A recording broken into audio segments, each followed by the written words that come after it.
L'immigration un jour, l'immigration toujours. Certainement, vous avez reconnu la voix, c'est le Dr Wise, médecin des procédures. Bonjour ou bonsoir, espérant que cette vidéo vous trouve en santé. Peu importe à l'heure où elle vous trouvera, sentez-vous salués.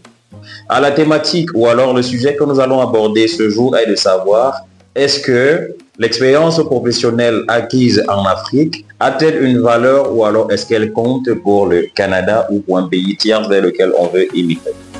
Avant d'entrer de plein fouet dans la réponse à cette thématique, nous vous convoquons, nous vous invitons déjà à liker, activer la cloche, partager et commenter. Si vous avez des thématiques que vous souhaiterez que l'on traite également, comme le sujet de ce jour, laissez un commentaire et nous allons répondre.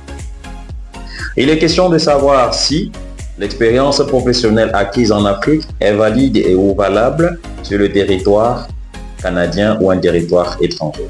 Nous allons simplement dire ceci.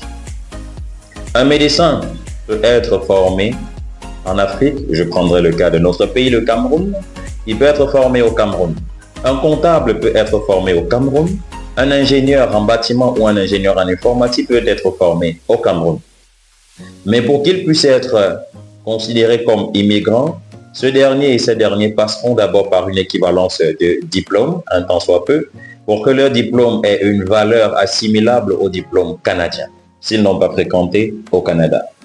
Cependant, pour ce qui est de leur expérience professionnelle, l'expérience professionnelle que ces derniers ont acquis sur le territoire où ils sont partants, disons du Cameroun ou encore du Sénégal ou encore de la Côte d'Ivoire pour se retrouver au Canada, leur expérience professionnelle est valide, sauf que leur expérience professionnelle pourront être mises en épreuve à ce que l'on appelle parfois chez certains les examens de probation, comme pour les enseignants qui, sur le territoire canadien, sont obligés de passer un examen de probation, les médecins passeront un examen de probation, les comptables passeront un examen de probation pour faire valoir la preuve et l'efficacité de leur expérience professionnelle, assimilable parfois au monde professionnel canadien. Le conseil qui est donc donné ici, nombreux verront que tout récemment, il y a eu un grand nombre de diplômes étrangers, africains, camerounais, qui ont été rejetés ou encore retournés à dire qu'ils sont considérés comme faux. C'est simplement du fait que nombre d'entre ceux qui sont quittés du Cameroun avec un master, un doctorat, arrivés sur le territoire canadien, ils définissent vouloir directement travailler avec ces diplômes en question.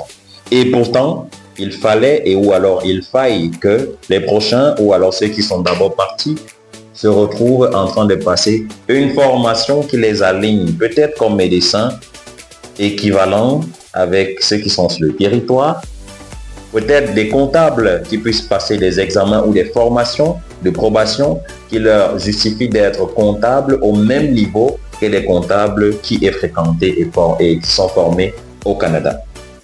À la réponse donc à cette question de savoir si l'expérience professionnelle acquise sur le territoire partant équivaut ou alors définit une validité sur le territoire canadien ou sur un territoire étranger, nous dirons oui, parce que cette personne dit avoir déjà travaillé sur le territoire où il a été avant d'aller sur un territoire d'accueil. Cependant, on a une différence entre le dire et l'applicable. Voilà pourquoi certains peuvent remplir leur CV en disant qu'ils ont déjà eu à travailler quelque part et pourtant ils ne l'ont jamais fait.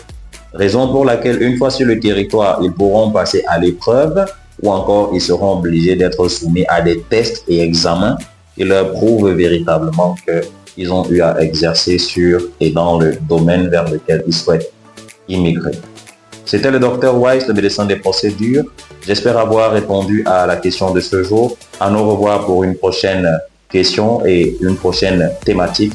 N'oubliez pas de partager, de commenter, de liker. Nous activez surtout la cloche qui est juste en bas de l'écran pour pouvoir être au parfum de tout ce que nous allons partager. À bientôt.